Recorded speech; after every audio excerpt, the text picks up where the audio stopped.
Wala talagang makakaligtas sa mala telescopic eyes ng Kim Paulandia at matutukoy talaga nilang magkasama si Kim Chiu at Paolo Avellino kahit walang video o photo ang dalawa. Nahanap ng Kim Paulandia ang resibo na magkasama sa jogging at running ang Kim Pao kahit may pasilip na nga ang dalawa sa salhote shots. Sa England nitong nakaraang weekend, nasa kote ang Kim Pao dahil sa sapatos ni Paolo. Mula ito sa video ni Kim na tumakbo sa Birmingham. Sumilip ang sapatos ni Paolo na kinuna nila ng screenshot at gimitan ng circle. Itinabi nila ito sa isang photo ni Paolo na suot ang nasabing rubber shoes sa running nila ni Kim.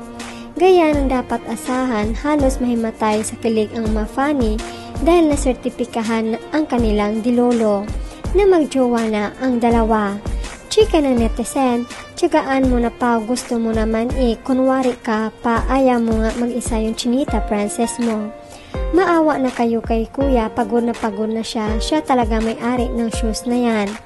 Him running with the camera in hand while making sure he gets the perfect video of her. Paolo is as a green forest. Ganda talaga at ang sexy pa. Effort mag-video at photographer sa jowa. Masyado talagang kinalingan ng jowa ni Kimberly. Okay na ako, nahagip na ng shoes ni Pao. Shoes ang nagdala. Alam namin ikaw yun, Papi Paolo Avellino. Jogging at photographer din. Saya naman. Noon dalawa sila makita kasi may kasama silang taga-video. Ngayon sobrang practical ni Pao at Kim. Bodyguard wala na. Photographer wala na. Kahit paminsan wala na rin, mas nakakatipid. Anyway, nakapagpahinga at nagkaroon uli ng inner peace si Kim sa maikling vacation getaway nila ni Paolo.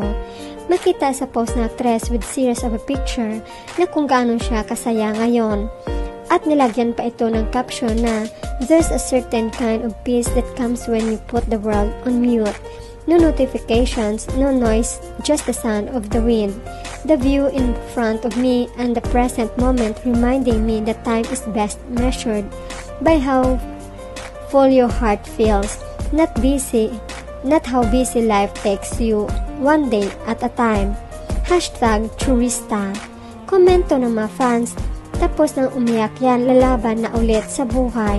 Apakatapang, Idol Kim. You look fabulous. Keep it up. Don't let things bother you. As what they say to those people that hurt you will realize soon they are just taking advantage of your kindness. There's a saying says, what goes around comes around. Stay humble. God is watching you and He knows you the most. Blessings to you always, Kim Pao. So beautiful, said Kemi, one day at a time, and trusting in the universe plan. Kudos to your favorite photographer for taking these sweet moments. Take care now, you